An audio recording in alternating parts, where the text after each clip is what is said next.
Welcome to The Explainer. Today we're doing a clinical refresher on a condition you probably see, well, almost every single day in your practice, Tinea Pedis. Athlete's foot. So let's just jump right in with a number that really frames the scope of this problem.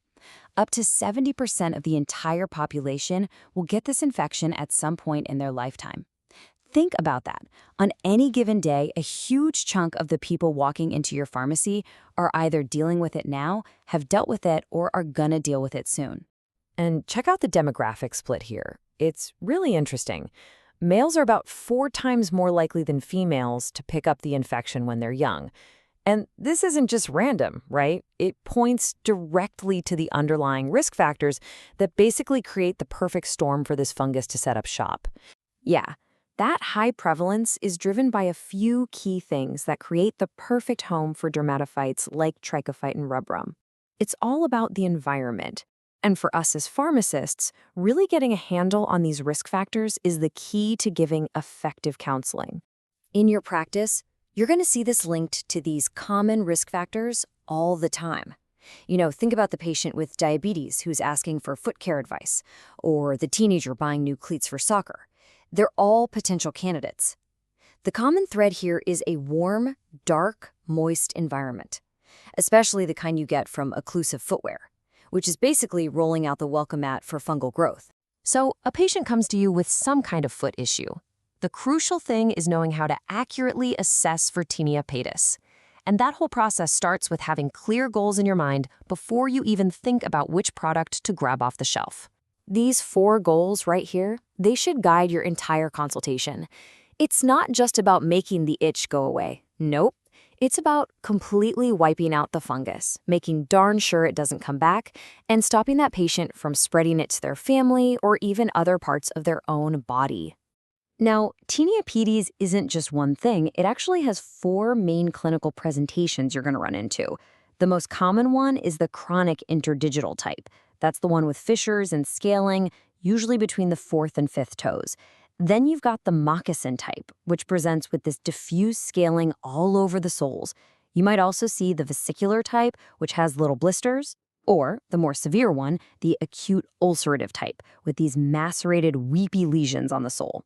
But here's the thing, regardless of which variant you're looking at, these are the classic signs and symptoms you'll be asking about during your assessment. A really good patient history, just asking about the itching, the burning, the redness, that'll often point you straight to the diagnosis. Okay, let's switch gears to treatment and see how the evidence really builds a clear hierarchy for picking the most effective topical therapy. This is where your clinical expertise is going to shine. For a superficial infection like this one, topically applied antifungals are almost always the right place to start. Your shells are packed with them, but they are not all created equal.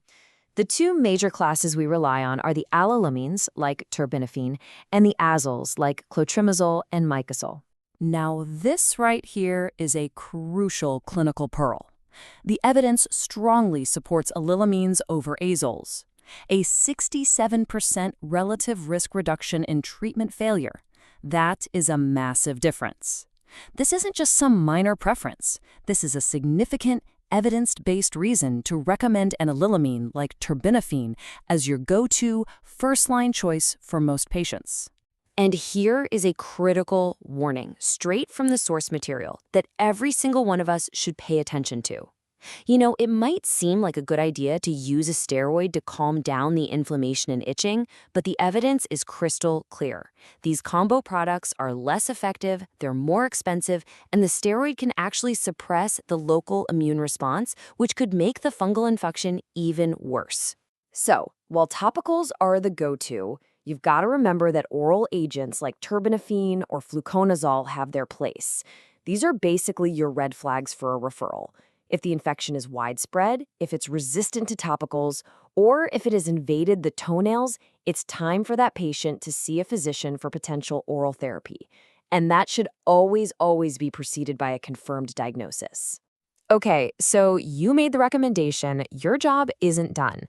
As we all know, providing clear counseling is absolutely key to making sure we get a cure and prevent that frustrating cycle of it just coming back again and again.